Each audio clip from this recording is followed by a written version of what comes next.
ఇది ఇదే చేసిన ఉంటే ఉత్తమ్ కుమార్ రెడ్డి గారు 5-6 సార్లు ఈ చదువు చదివితే 5-6 సార్లు ఐఏఎస్ అయి ఉండేటోడు. పిహెచ్డి కూడా ఇవ్వచ్చు, డాక్టరేట్ కూడా ఇవ్వచ్చు. ఇప్పుడు ఈ స్టడీస్ కి అంత అంత డీటెయిల్ అండ్ డెప్త్ ఎనాలిసిస్, ఒక పేపర్ 4 లైన్లు జమ చేయడానికి ఎన్ని పేపర్లు చదవాల్సి వస్తుందో అట్లాంటి సిచ్యువేషన్ ఉన్నది. కాబట్టి నవ్వత్తలేదా మీకు?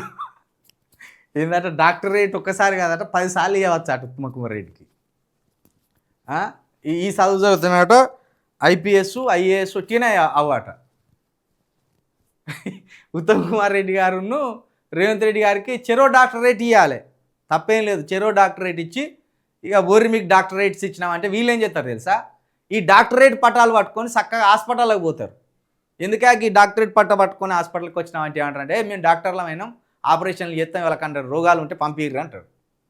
ఇక కత్తర్లు పట్టుకొని పోతారు ఇక కట్ చేసేదానికి. డాక్టరేట్కు డాక్టర్లకు కూడా తేడా తెలుసో లేదో మరి మీకే తెలియాలి. ఎందుకంటే బ్రిజేష్ కుమార్ ట్రిబ్యునల్కి బచావత్ ట్రిబ్యునల్కి తేడా తెలియని మీకు డాక్టరేట్ సర్టిఫికెట్లకును నిజంగా డాక్టర్ అయిన వాళ్ళకు ఏమైనా తేడా ఉన్నదా లేదా మీకే తెలవాలి. ఇక డాక్టరేట్లే ఇచ్చేటోళ్ళాట, పిహెచ్డీలు ఇచ్చేటోళ్ళాట, ఐపీఎస్ ఐఏఎస్లు అయ్యేటోళ్ళాట.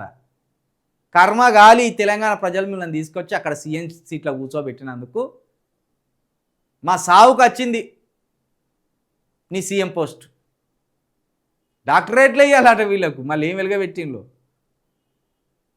ఏమున్నదే. ఒక్కసారి ఆ కలెక్టర్లను లేకపోతే ఆ నీటి నిపుణులను తీసుకొచ్చి కూర్చోబెట్టి ఏ వాటర్ ఎక్కడి నుంచి వెళ్ళిపోతుంది, ఏ వాటర్ ఎన్ని పంపకాలు తెలంగాణకు వస్తున్నాయి, ఆంధ్రతోటి మన లొల్లేంది అని ఒక్కరోజు కూర్చుంటే అయిపోతుంది, ఒక గంట కూర్చుంటే అయిపోతుంది. ఇప్పుడు నీ చెప్పలేవు గంట లోపల 10 నిమిషాలలో చెప్పలే. ఇక ఈ చదివితే అసలు ఉత్తమ్ కుమార్ రెడ్డి గారు ఐఏఎస్ ఆఫీసర్ అవు, అట్లయినా ఏమన్నా రాష్ట్రానికి అక్కడికద్దరు కావచ్చు. మరి ఈ అజ్ఞానంతో వచ్చి సీఎం అయ్యి అనవసరంగా మమ్మల్ని తిప్పలు పెడతాను, మాకు అర్థం కాకుండా చేస్తాను, ప్రజలకు అర్థం కాకుండా చేస్తాను. మళ్ళీ పైగా ప్రతిపక్షాలు చెప్పిన నిజాన్ని అబద్ధం చేసుకుంటా ప్రతిపక్షాల మీద ఎదురు దాడికి దిగుతాను.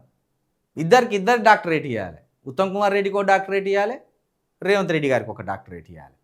ఈ డాక్టరేట్ పట్టాలను పట్టుకొని మేము డాక్టర్ అయినామని మురుసుకుంటా పోతారు. ఇక కథం మనుషులను చింపడానికి కత్తెరలు వేసుకొని పోతారు ఇక ఆపరేషన్లు చేయడానికి. మళ్ళీ ఎంత సీరియస్గా చెప్తాండే ప్రతి విషయాన్ని, నాకు అన్నీ తెలిసినట్టు ప్రతి విషయాన్ని చాలా సీరియస్గా చెప్పే ప్రయత్నం చేస్తాను.